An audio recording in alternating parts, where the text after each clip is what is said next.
Olá pessoal, bem-vindos ao Clube do Imperador. Eu sou o professor Pedro Coelho e hoje nós falaremos sobre a Segunda Guerra Mundial. Vamos lá? Então vamos aos nossos antecedentes. Vejam bem, naquele cenário do período entre guerras que vai de 1919 até 1938 para 39, os Estados Unidos e o Japão eram considerados potências mundiais. Já potências mundiais devido até mesmo à ascensão desses países pós-Primeira Guerra Mundial. A Inglaterra e França, antigas potências mundiais, se encontravam enfraquecidas nesse período. Enfraquecidas devido à Primeira Guerra Mundial, devido a um cenário de reconstrução das suas praças industriais, a Inglaterra um pouco mais desenvolvida, um pouco mais forte do que a França. A França em frangalhos na época. E nós temos também nesse período, conhecido como entre guerras, a ascensão dos regimes totalitários nazifascistas. Nós vimos nas aulas anteriores sobre a ascensão do nazismo e a ascensão do fascismo. Olha, a Alemanha nazista, sob o comando de Adolf Hitler, rasga as cláusulas do Tratado de Versalhes. Nós sabemos muito bem que um dos pontos da ideologia do partido nazista era o chamado espaço vital. E o espaço vital trazia, então, a necessidade de ocupar certos territórios que necessariamente eram territórios germânicos, eram territórios do povo alemão e deveriam, então, ser ocupados para a sobrevivência dos alemães. Bom, nesse cenário, com a ascensão do nazifascismo, houve também uma corrida bélica, uma corrida para desenvolver a indústria bélica, e a Alemanha se destaca por isso. Imaginem que a Alemanha, com o fim da Primeira Guerra Mundial, tinha somente 100 mil soldados. 100 mil soldados devido a uma das cláusulas do Tratado de Versalhes, que ela não poderia ultrapassar esse número. Há de se considerar que a Alemanha via essa necessidade de desenvolver, de fortalecer o seu exército. Não só na sua infantaria, mas também desenvolver as armas, os instrumentos que poderiam ser utilizados em possíveis conflitos. Houve o desenvolvimento de tanques blindados, o desenvolvimento de aviões, submarinos, navios. E olha, não são aqueles tanques que eles utilizaram na Primeira Guerra. Agora, uma tecnologia muito mais desenvolvida, com tanques muito mais ágeis e muito mais fortes. Além de utilizar, é claro, armas de fogo de todas as espécies. O que nós encontramos, então, na tecnologia bélica na Alemanha, naquele momento, não encontraríamos em outro país. O programa do Partido Nazista era um programa expansionista, militarista e revanchista. Revanchista porque a Alemanha se sente atacada e fragilizada devido à assinatura das cláusulas do Tratado de Versalhes. Expansionista devido à ideia do espaço vital. E, por fim, militarista para justamente conseguir esses feitos. Então, antes mesmo do conflito se desencadear, nós encontramos uma Liga das Nações, aquele órgão que foi criado a partir daqueles 14 princípios para a paz, apresentados pelo presidente Wilson, norte-americano. A criação da Liga das Nações, em 1920, ela tinha um objetivo principal, que era buscar a paz entre as nações do globo. Entretanto, pessoal, a Liga ela sempre foi reduzida em virtude de algumas grandes potências não se interessarem com a própria Liga. Por exemplo, a Rússia se recusava a participar da Assembleia Geral. Os Estados Unidos não participou da Liga das Nações. Eu posso dizer, então, que há uma ineficácia da Liga das Nações para conduzir essa paz. Existem dois países que vão liderar a Liga, a Inglaterra e a França. Mas imaginem só, quem lidera de fato é a Inglaterra. A França, ainda se reconstruindo, ela mantinha a sua posição em comum acordo com a Inglaterra. Assim, a Liga das Nações apresenta uma fórmula para evitar esse conflito direto entre as nações, que é chamada de política de apaziguamento. Ou seja, uma contemporização, uma passividade frente aos delizes cometidos por algumas nações derrotadas na Primeira Guerra Mundial em cumprir com os compromissos expressos em tratados, em compromissos expressos pela Liga das Nações. Então há uma aceitação aos atos agressivos de nações fascistas, por exemplo, contra a paz ou contra outra nação. A política de apaziguamento, então, ela tem duas causas. Primeiro, uma causa superficial, que é a impossibilidade, por exemplo, da Inglaterra, de uma França, conseguir um poder bélico para enfrentar nações como a Itália e a Alemanha, como o Japão, que já aplicavam políticas expansionistas. A segunda causa mais profunda é decorrente de uma formulação da política expansionista do Hitler em direção à Europa Oriental. O Hitler já expandindo o seu território na tentativa de conquistar, por exemplo, a Tchecoslováquia, a Polônia, a Áustria. Ele está, ao mesmo tempo, impedindo o avanço do socialismo. Então, essa política de passividade que existia frente ao avanço do Hitler era justamente para mostrar que o nazismo de Hitler poderia confrontar diretamente com o socialismo internacionalista que estava expandindo da URSS, da União Soviética, e nesse confronto o nazismo sairia como vencedor. Resumindo, é melhor o nazismo do que o socialismo. Pelo menos, esse avanço do Hitler irá conter o avanço do socialismo. Lembrem-se, as ideias socialistas, elas estavam sendo pulverizadas cada dia mais no período entre guerras. Os partidos socialistas vão ganhando corpo na Alemanha, antes da ascensão do Hitler, na Itália, antes da ascensão de Mussolini, e chegaram até mesmo a ter um número de cadeiras expressivos na Espanha, onde ocorreu a Guerra Civil Espanhola. Olha, em 1931, o Japão vai invadir a Manchúria, rompendo, com todos aqueles dizeres da Liga das Nações. Política de passividade. Em 32 a 33, a Alemanha sai da Conferência de Desarmamento e sai da Liga das Nações. Em 1935, a Itália vai invadir a Etiópia. E a Alemanha vai ser remilitarizada. Até mesmo em 36, os alemães vão conseguir ocupar a região da Renânia, que era o território do oeste alemão, que era desmilitarizado, que fazia fronteira com o território de Luxemburgo, a Bélgica e até mesmo a França. E em 36 até 1939, a intervenção italiana e alemã na Guerra Civil Espanhola, que vão se aliar ao general Francisco Franco. Nós falávamos na última aula sobre essa guerra, onde o general Francisco Franco vai sair como vitorioso, inaugurando o chamado franquismo. A Guerra Civil Espanhola foi uma preparação de teste para as armas e até mesmo para a utilização de uma estratégia criada por Hitler, chamada de Guerra Relâmpago. A Blitzkrieg trazia, então, um conceito, uma estratégia de guerra de ocupação relâmpaga, de ocupação do território de uma maneira rápida, utilizando todo o seu arsenal. Nós falaremos daqui a pouco sobre ela.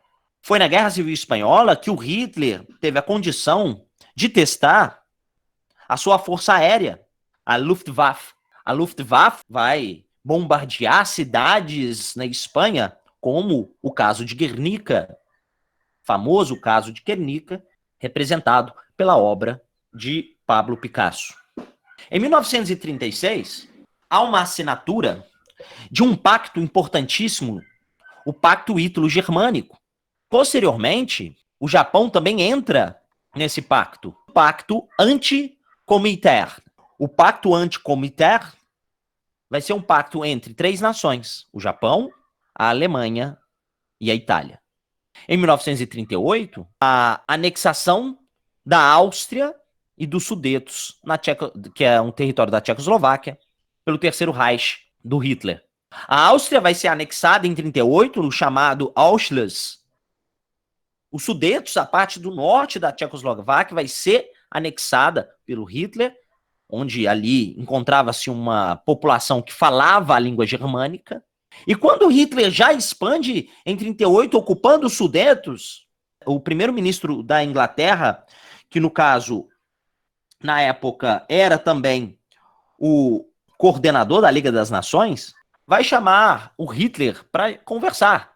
Uma conferência vai ser criada, chamada Conferência de Munique, onde representantes dos países vão se encontrar nessa conferência, e ali eles vão discutir a necessidade da ocupação da região dos Sudetos por parte do Hitler. E aí fizeram um pacto, chamado Pacto de Munique. Na verdade, vai significar uma rendição inglesa e francesa aos desejos expansionistas do Hitler, porque a Alemanha falou assim, não, só mais a região dos Sudetos. Mas o Hitler não para por aí. Em seguida, os soldados alemães vão tomar Praga, riscando a Tchecoslováquia do mapa. Ou seja, toda a Tchecoslováquia vai ser dominada, e não só a região dos Sudetos.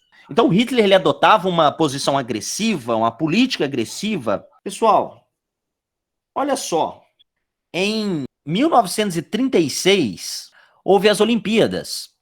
As Olimpíadas criadas lá pelo Barão de Coubertin, fundador lá dos Jogos Olímpicos no século XIX. As Olimpíadas de 1936 eram para acontecer em Barcelona.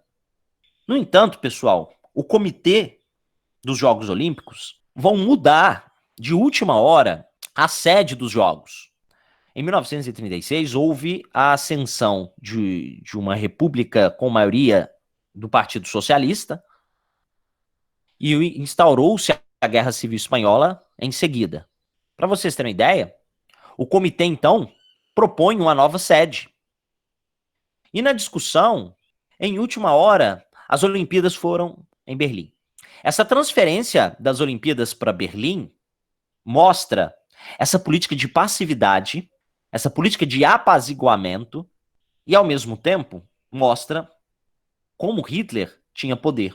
Este cartaz que nós encontramos mostrando os Jogos Olímpicos em Berlim apresenta um homem dourado com uma coroa de louros na cabeça, um homem ariano, né, simbolizando um homem puro. Essa fotografia ao lado, interessantíssima e emblemática, mostra algumas pessoas fazendo o sinal de continência a Hitler, o Heil Hitler. No entanto, nós temos no pódio, em primeiro lugar, Jesse Owens. Até tem um filme muito interessante que retrata a história do Jesse Owens no Netflix e mostra como ele conseguiu chegar às Olimpíadas e sair como vitorioso. Jesse Owens negou fazer o sinal a Hitler e fez o sinal de continência à bandeira norte-americana. Um negro em primeiro lugar. Inaceitável para Hitler. Como um homem negro inferior consegue vencer um ariano. Na mesma época, pessoal, Barcelona não aceitou as Olimpíadas terem sido transferidas para Berlim. E a proposta de Barcelona era fazer os Jogos Olímpicos paralelamente, na mesma data, na mesma época. Eles fizeram até um cartaz. A Olimpíada Popular de Barcelona era para ter sido executada, então, entre o dia 22 a 26 de julho de 1936. E olha a diferença dos cartazes. São 3 etnias segurando a bandeira da Olimpíada Popular. Homem caucasiano, um negro, um amarelo, mostrando de fato o objetivo das Olimpíadas, que foi construído lá pelo Barão de Coubertin, da União dos Povos, do antirracismo. Os Jogos Olímpicos que iriam ocorrer em Barcelona, de maneira paralela, né, não oficial, na verdade não ocorreram. A Espanha entra no conflito de cabeça, né, no conflito da Guerra Civil Espanhola, e os jogos não ocorreram.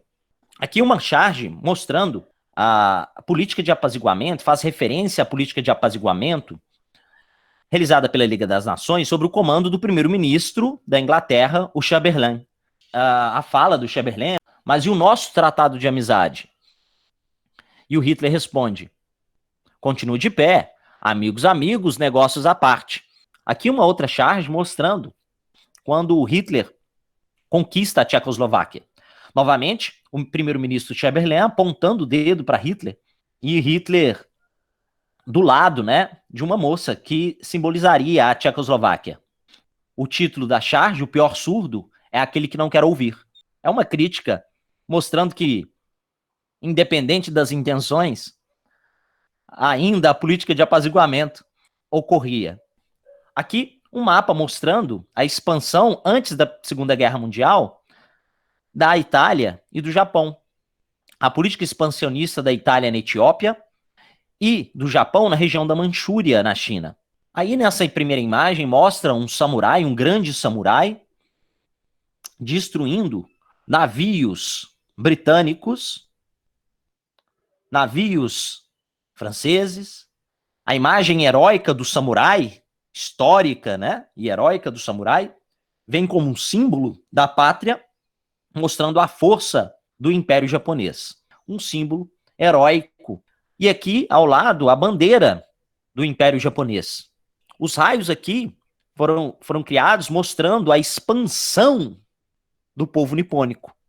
E aqui, um mapa de expansão que ocorreu com o comando de Hitler.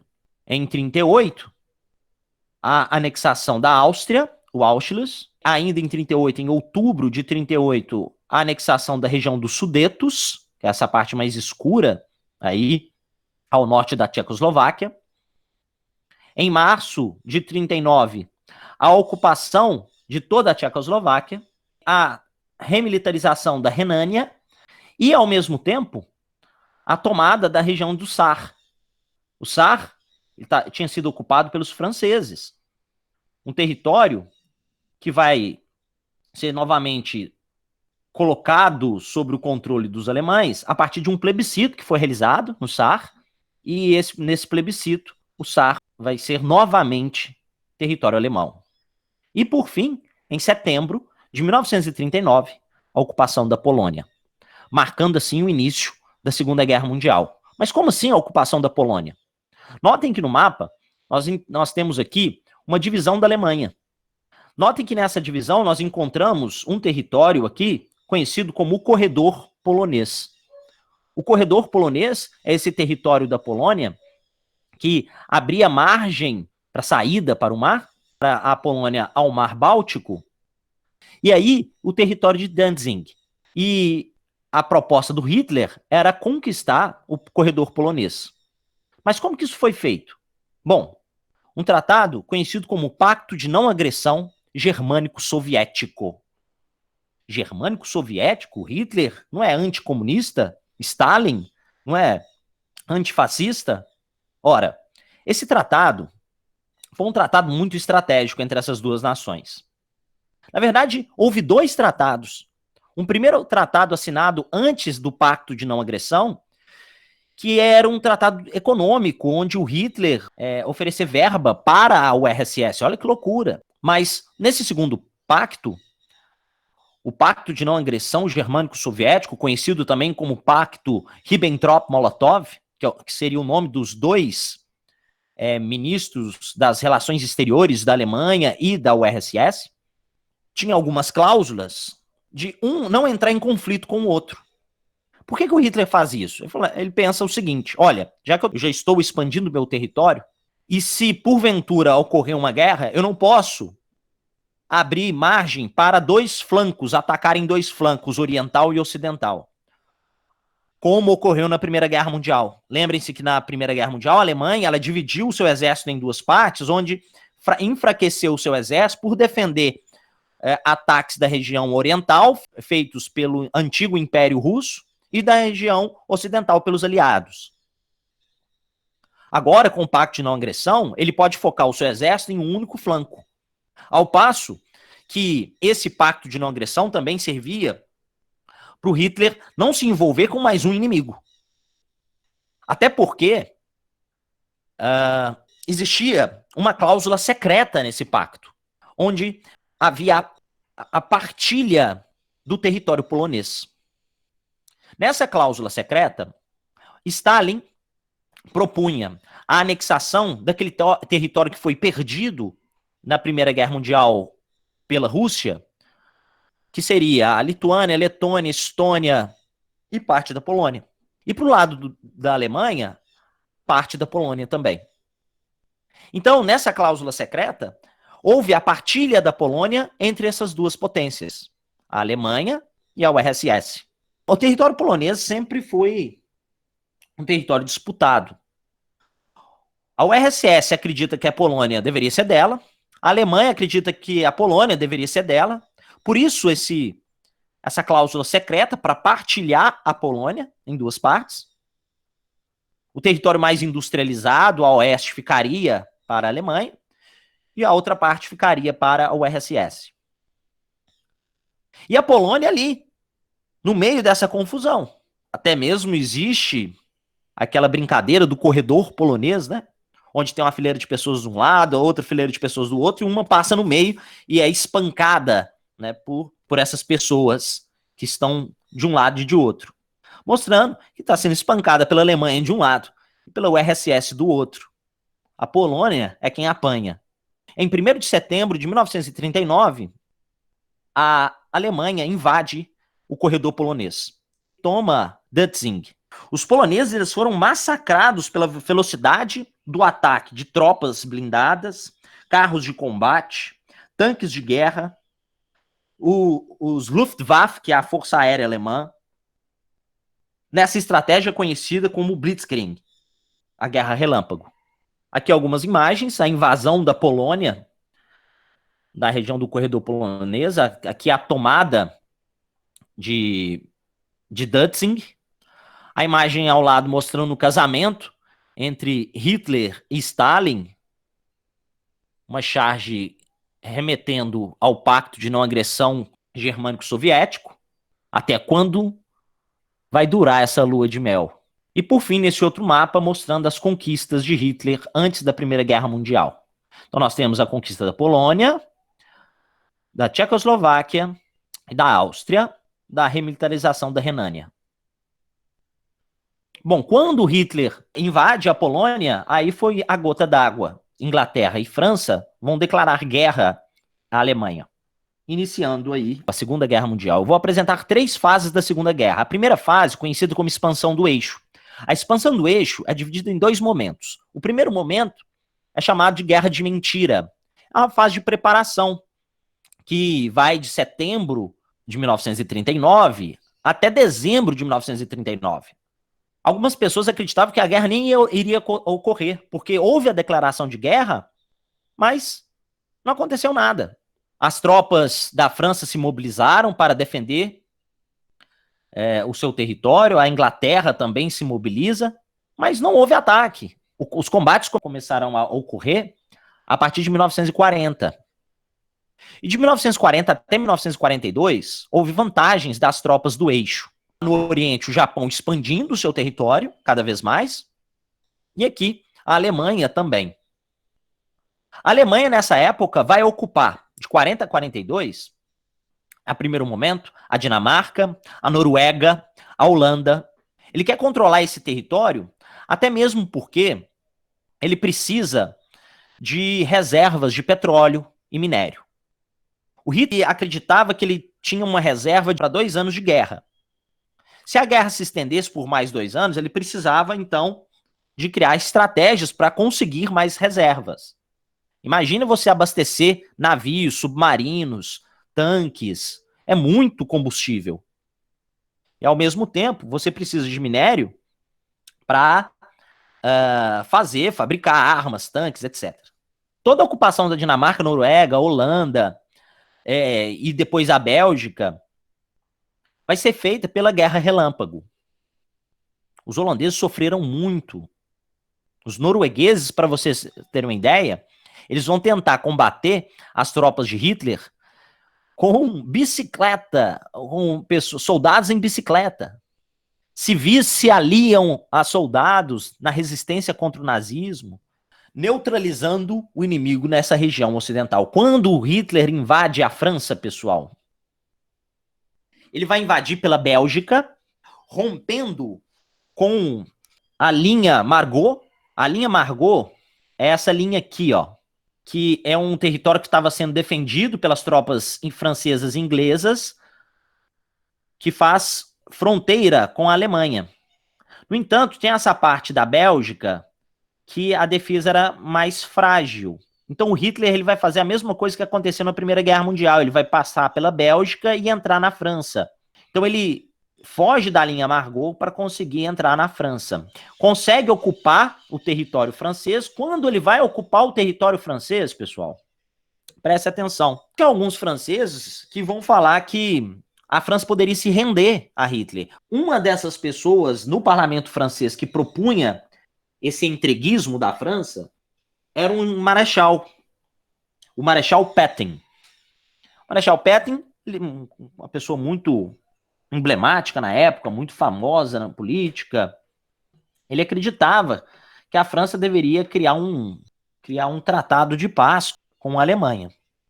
Mas parte do parlamento acreditava que não.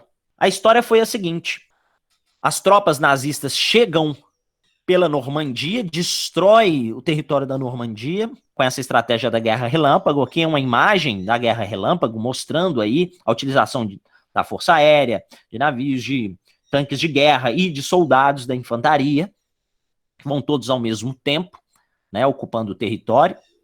E assim, os nazistas chegam a Paris. Quando eles chegam a Paris, as tropas francesas não conseguem deter essa força e elas então vão recuar. Nesse processo de recuo, uma operação foi criada chamada Operação Dínamo, criada pela Inglaterra para a retirada das tropas inglesas e francesas na região da Normandia, da região de Dunkerque. Por isso ficou conhecido como a retirada de Dunkerque. Se essa operação não tivesse ocorrido, o desastre ia ser muito maior. Ainda bem que eles conseguiram êxito na Operação Dínamo, retirando as tropas inglesas e a resistência francesa desse território e levando todos os soldados para a Inglaterra. A França já era caso perdido. O Marechal Pétain, que queria lá o acordo com Hitler, vai criar um governo francês que é colaboracionista a Hitler, e a resistência, la résistance, vai ser liderada pelo chamado general Charles de Gaulle. Bom, pessoal, aqui uma imagem emblemática mostrando uma fotografia de Hitler à frente da Torre Eiffel. Foi a única vez que Hitler foi a Paris, mas aqui são tropas nazistas desfilando nas ruas de Paris. Aqui uma imagem mostrando a retirada de Dunkerque. Aqui uma fotografia muito interessante mostrando o povo parisiense, as várias expressões do povo parisiense nessa ocupação nazista, esse senhor segurando o choro, uma mulher ao seu lado desconfiada, o outro mais sério ao fundo, são expressões de desespero. Aqui, pessoal, mostra então essa região que foi ocupada pelas tropas nazistas, essa região em azul. Então, todo esse território foi nazificado. E o Hitler conseguiu fazer uma barreira em toda a margem atlântica da França. E ao sul, o governo criado, colaboracionista a Hitler, que foi administrado pelo general Pétain, conhecido como a República de Vichy.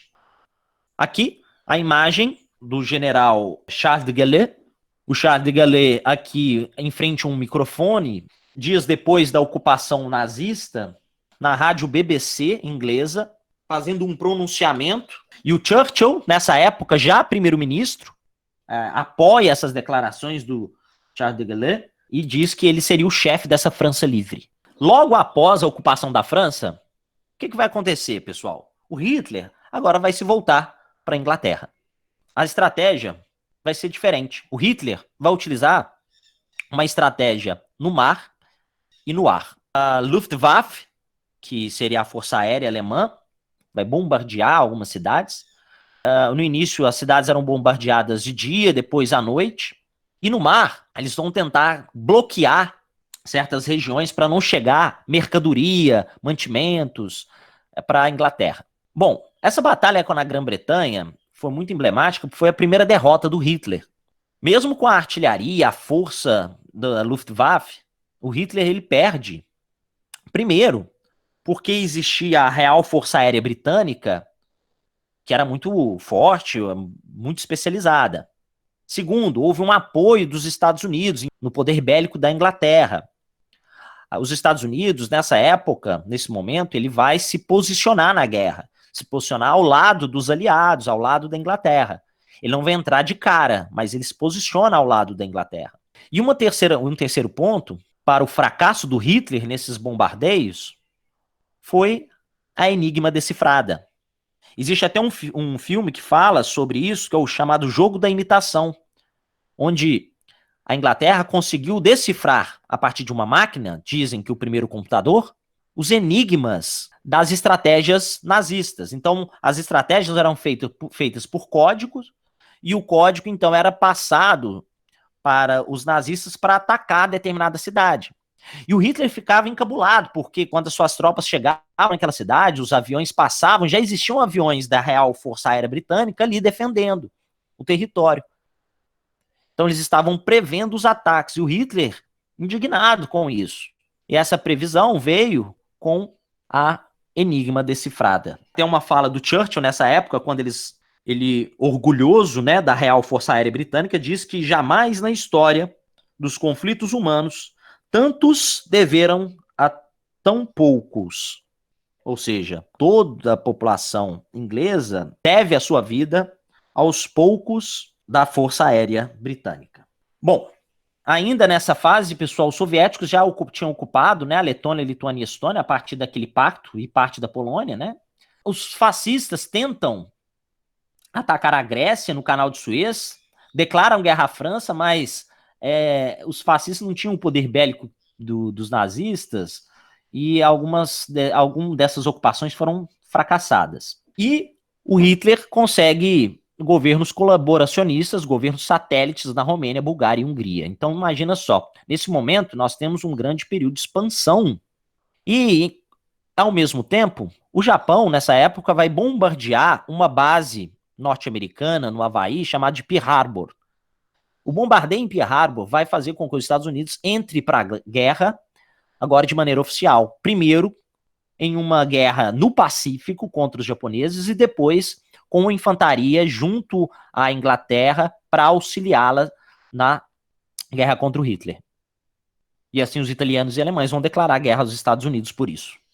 Foi criado nessa época a chamada Carta do Atlântico, uma carta feita entre a Inglaterra e os Estados Unidos, né, onde ali existiam alguns pontos para a organização do mundo pós-guerra, somente se, é claro, os aliados ganhassem.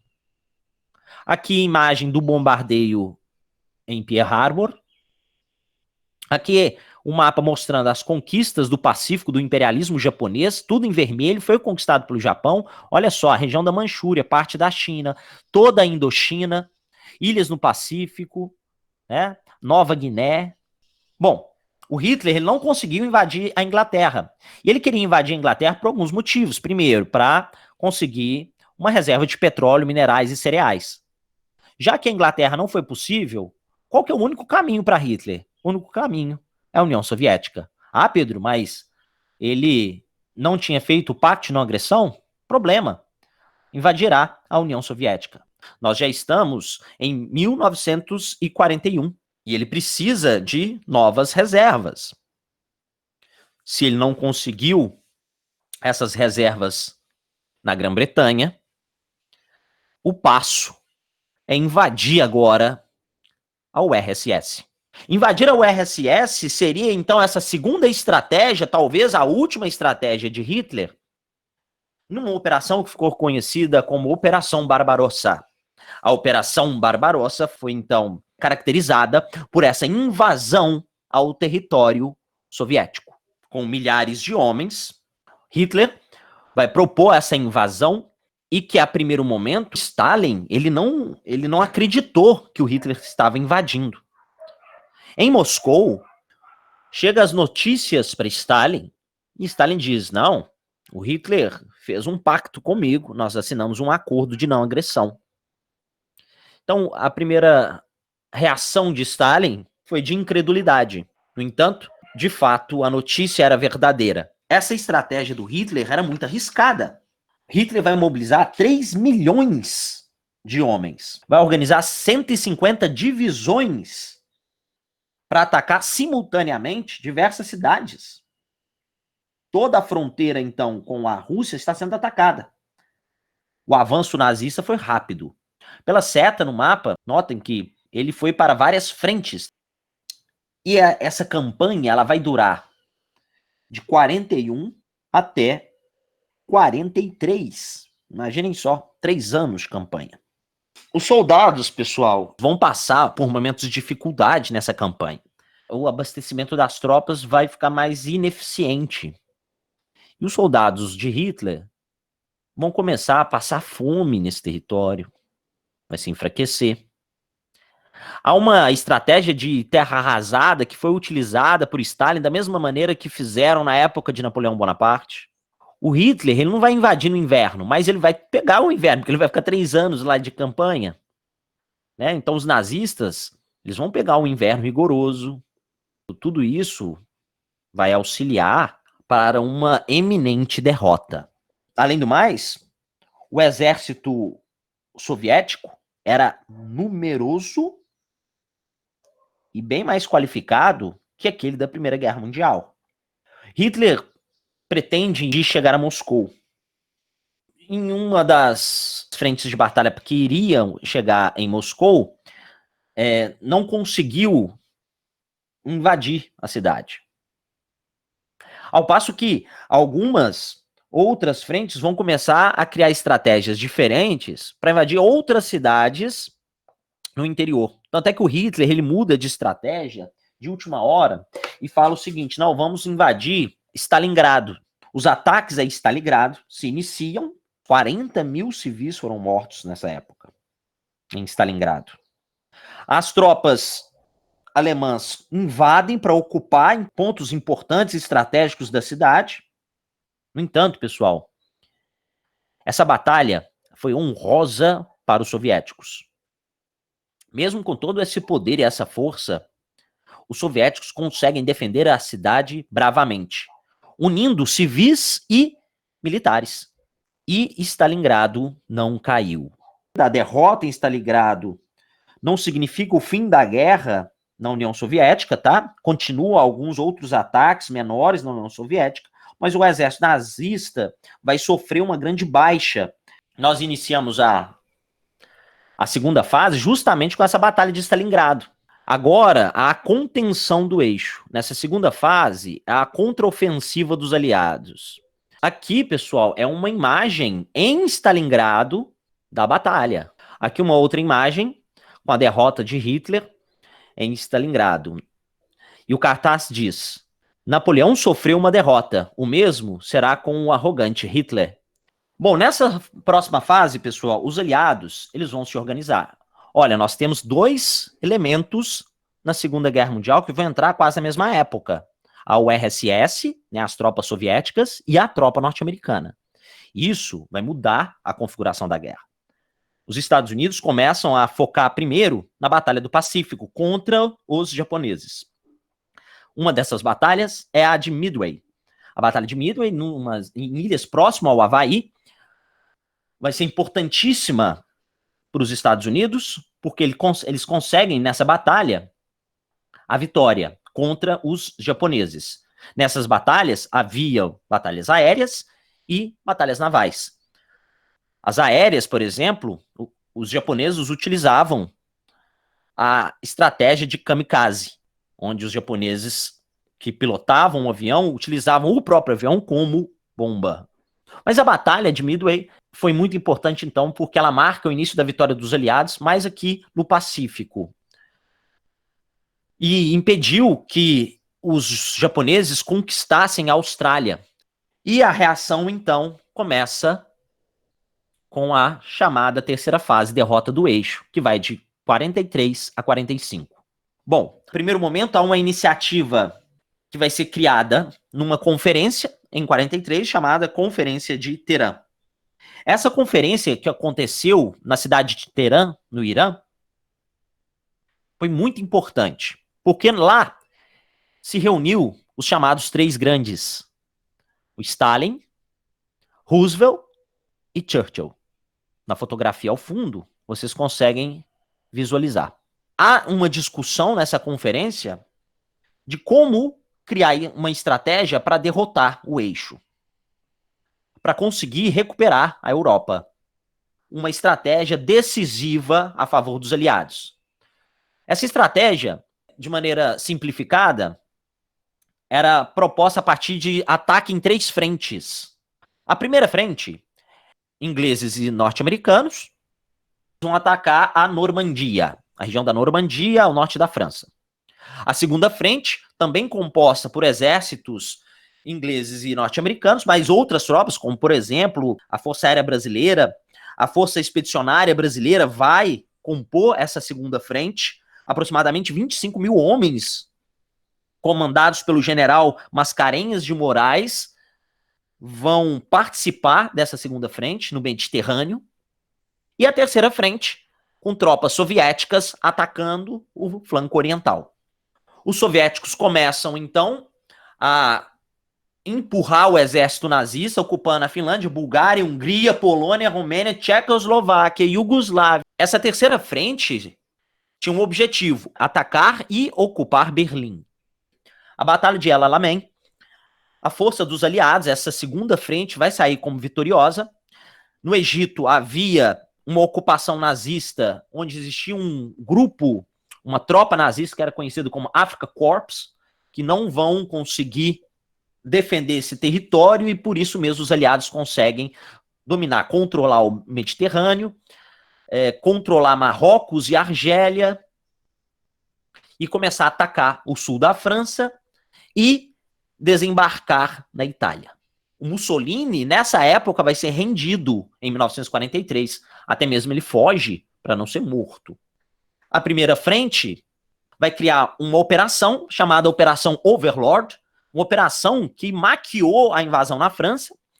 Disseram que invadia a França pelo sul, mas era uma mensagem errada para Hitler. Então, eles conseguiram desembarcar na região ali da Normandia para invadir a França e ocupar o território francês que estava sob domínio nazista.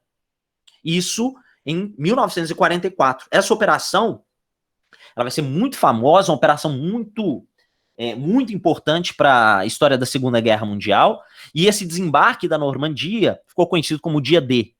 Um dia decisivo para conseguir libertar a França do nazismo.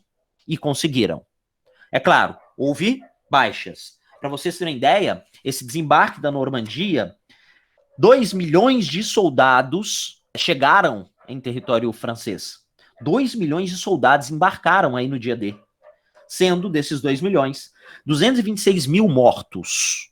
Aqui mostra na imagem esse desembarque. Aqui a ocupação das tropas aliadas de Paris e o pessoal indo à loucura, aplaudindo. Existe até aqui nessa fotografia, olha lá o cartaz, Vive de Gaulle, viva, né, o general, o Charles de Gaulle, que era o líder da resistência francesa. Vai ficar importantíssimo depois, né, no cenário político da França. E, por fim, a invasão em Berlim por parte dos soviéticos. Essa imagem ao fundo é importantíssima, mostra a bandeira soviética no Reichstag, né, o soldado soviético colocando no Reichstag alemão a bandeira soviética. A invasão de Berlim pelos soviéticos e depois por outras tropas vai acontecer em 1945. Em 30 de abril de 1945, Hitler, que estava em um bunker em Berlim, suicida. A Alemanha vai assinar uma rendição incondicional, fechando assim a guerra no Ocidente, porque Japão ainda está em guerra. Aqui uma imagem do bunker, tá, da entrada do bunker, e aí uma maquete mostrando como que seria no subterrâneo. O Japão, mesmo após a Alemanha se render, continua na guerra, e há algumas batalhas no Japão contra as tropas norte-americanas, como, por exemplo, a Batalha de Iwo Jima, de 1945, tem um filme belíssimo que fala sobre a Batalha de Iwo Jima. Quem quiser assistir, As Cartas de Iwo Jima, tá certo? É o título do filme. Em 6 e 9 de agosto de 1945, foi lançado 2 bombas atômicas em 2 territórios japoneses, Hiroshima e Nagasaki. Bom, essas bombas atômicas foram lançadas como uma espécie de teste e, ao mesmo tempo, uma espécie de demonstração de poder norte-americana frente não só ao Japão, que era inimigo naquele momento, mas também frente à União Soviética, porque os norte-americanos já estão preocupados com essa expansão soviética no continente europeu e preocupados com a expansão da ideologia socialista. Portanto, mostra aqui o poder não só para o eixo, mas também mostra o poder bélico norte-americano para a União Soviética. Os Estados Unidos, após as 2 bombas, vencem os japoneses no Pacífico, finalizando de vez a Segunda Guerra Mundial. Nessa imagem, nessa fotografia, nós encontramos os soldados norte-americanos fincando a bandeira norte-americana em território japonês. Essa fotografia foi uma montagem, ok, pessoal? Ela foi produzida, né? Então, eles se posicionaram, olharam para o fotógrafo, tá bom assim, tá bom assim, levanta um pouco mais a bandeira, né? Eles pousaram para o fotógrafo. Da mesma forma que os soviéticos colocaram a bandeira soviética lá no Reichstag, em Berlim, aqui, os norte-americanos fincam a bandeira em solo nipônico. Nós temos aqui a imagem das 2 bombas, a Little Boy e a Fat Man, que foram jogadas em Hiroshima e Nagasaki, que fez parte do projeto Manhattan, que desenvolveram, né, a tecnologia e a bomba atômica. Aqui, os efeitos após o lançamento das 2 bombas em Nagasaki, o grande cogumelo, né, que a bomba atômica cria. Em Hiroshima, dá para notar, o cogumelo é um pouco menor, a Little Boy. E as 2 imagens aí mostram as cidades totalmente destruídas.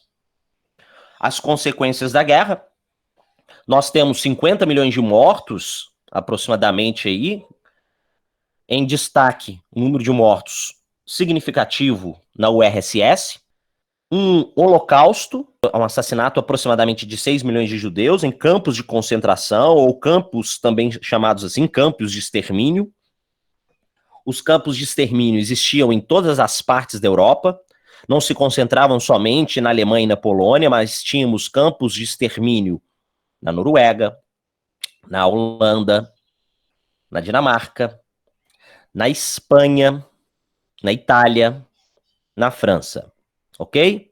Nós temos em diversos países campos de concentração. Aqui uma imagem mostrando os meninos com pijamas listrados. Existe até um filme que mostra as crianças, né, nos campos de concentração. O filme conhecido como O Menino do Pijama Listrado, que era uma espécie de uniforme utilizado pelos judeus dentro dos campos de concentração. A imagem à esquerda mostra os dormitórios, os judeus amontoados e magérrimos, né, no campo de concentração. Imaginem qual seria o trato, né, dado a essas pessoas. É um trato desumano. Aqui, uma cova coletiva, onde eles julgaram cadáveres, né? É a imagem de pessoas sendo enforcadas e uma carroça carregando corpos, né, de judeus para serem ou julgados em covas coletivas ou incinerados. no campo de concentração de Auschwitz, na Polônia, nós tínhamos um número grande de judeus que ficavam, né, que se concentravam ali, e ao mesmo tempo, no mesmo campo de concentração, existia uma câmara de gás e uma câmara incendiária. Aqui os crematórios, os óculos das vítimas, sapatos, dentes de ouro que eram tirados das vítimas. As experiências médicas que eram executadas nessa época, o Hitler, ele desenvolveu bastante a medicina, tá? É claro que de uma maneira muito maléfica, mas a medicina se desenvolveu muito com experiências malucas criadas aí no decorrer da Segunda Guerra Mundial e de Hitler no poder. Bom, os acordos de paz, nós temos aí a conferência entre os três grandes. Essa conferência ainda foi realizada no decorrer da guerra, na cidade de Teherã, em 1943, onde nós encontramos Roosevelt, Churchill e Stalin. Eles decidiram sobre a libertação da França, a discussão do ataque nas frentes, né, nas três frentes. Após essa conferência, houve a Conferência de Yalta, em fevereiro de 1945, na URSS. Lá eles discutiram os primeiros pontos para a criação da Organização das Nações Unidas, defenderam a necessidade de dividir a Coreia, dividir a Alemanha, provando também a influência soviética nos países do leste europeu que foram desnazificados pelo URSS. A Turquia e a Grécia ficaria fora da influência soviética. Então, todos os países do leste europeu ficariam sob essa influência soviética, exceto Turquia e Grécia. E o oeste sob influência norte-americana. Na Conferência de Potsdam, em agosto de 1945, nós encontramos aí propostas para a desnazificação dos países, como nós vamos acabar com a cultura nazista, né, nos países que foram dominados pela Alemanha. Propuseram também a criação dos tribunais de Nuremberg. O que são os tribunais de Nuremberg? São tribunais de justiça que julgavam os crimes de guerra e os crimes do nazismo, daquelas leis de Nuremberg, criadas pelo Hitler, ainda antes da guerra. Os tribunais de Nuremberg eram tribunais internacionais. Discutiram também a divisão da Prússia, né, oriental e da Prússia ocidental, onde a Prússia oriental ficaria para a URSS e a Prússia ocidental ficaria para três países: a França, a Inglaterra e os Estados Unidos. A Prússia é a Alemanha, tá, pessoal? Então, olha só, dividiriam a Alemanha em duas partes, criariam duas Alemanhas, uma Alemanha conhecida como República Federativa Alemã, onde ela sofre influência de três países capitalistas, como eu disse, Estados Unidos, França e Inglaterra. A República Democrática Alemã, da parte oriental, ficaria sob influência soviética. Também foi discutido a divisão, né, a divisão de Berlim. Berlim foi dividida em quatro partes também. Então nós tínhamos uma Berlim ocidental para os três países capitalistas e uma Berlim oriental para a URSS. Lembre-se que Berlim está em território oriental. Então a cidade de Berlim, ela encontra-se na República Democrática Alemã. Mas mesmo encontrando-se ali, ela vai ser dividida. E olha, nessas conferências, pessoal, nós já encontramos uma bipolarização do mundo, uma força capitalista de um lado e comunista de outro, até mesmo pela divisão, né? A divisão da Alemanha mostra essa polarização, mostra essas duas forças que vão dividir o mundo, de fato. Por fim, nós temos a Conferência de São Francisco, nos Estados Unidos. Nessa conferência foi assinada a Declaração das Nações Unidas, em 1º de janeiro de 1942. Países importantes vão se envolver nessa declaração, como, por exemplo, os Estados Unidos, a União Soviética, a Inglaterra, a China. Nós falamos China aqui, mas essa China é na verdade, Taiwan, ok? Taiwan, que era a China capitalista. Depois a China comunista vai fazer parte. Mas até hoje há uma briga entre Taiwan e China. A China não reconhece essa autonomia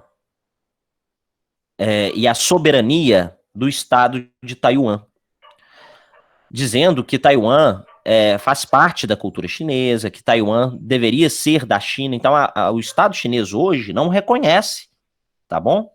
Taiwan como um país. Existem países que reconhecem, como, por exemplo, o Brasil reconhece, mas existem outros países que não reconhecem Taiwan. 50 países assinaram a Carta das Nações Unidas e, dentre esses países, o Brasil. Aqui nós encontramos a Europa após a Segunda Guerra Mundial. Notem, então, aqui no território alemão, a divisão entre a República Federativa Alemã e a República Democrática Alemã.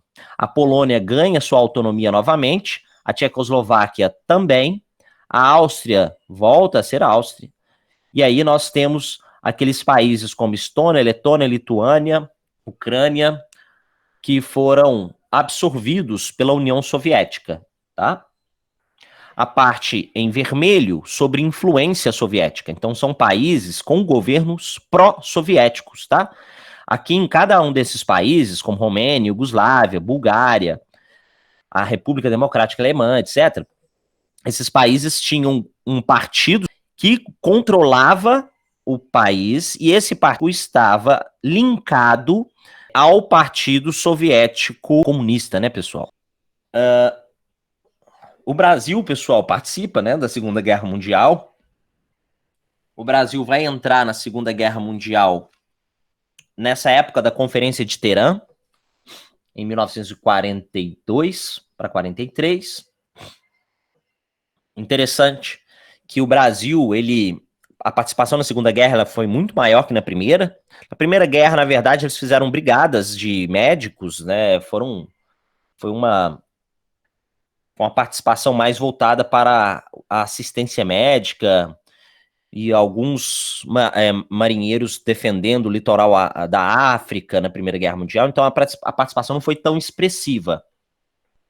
Mesmo assim, a gente não pode desconsiderar essa participação na Primeira Guerra Mundial, porque, mesmo sendo não tão expressiva, foi importante para o Brasil para criar relações e laços diplomáticos, tá? Na Segunda Guerra, da mesma forma. O Brasil vai criar laços diplomáticos por ter participado da Segunda Guerra e por ter lutado ao lado dos vencedores, né? E, é claro, a entrada do Brasil na Segunda Guerra foi uma entrada muito discutida. O Getúlio Vargas, ele custou a decidir entrar na Segunda Guerra Mundial para saber que lado que ele iria entrar.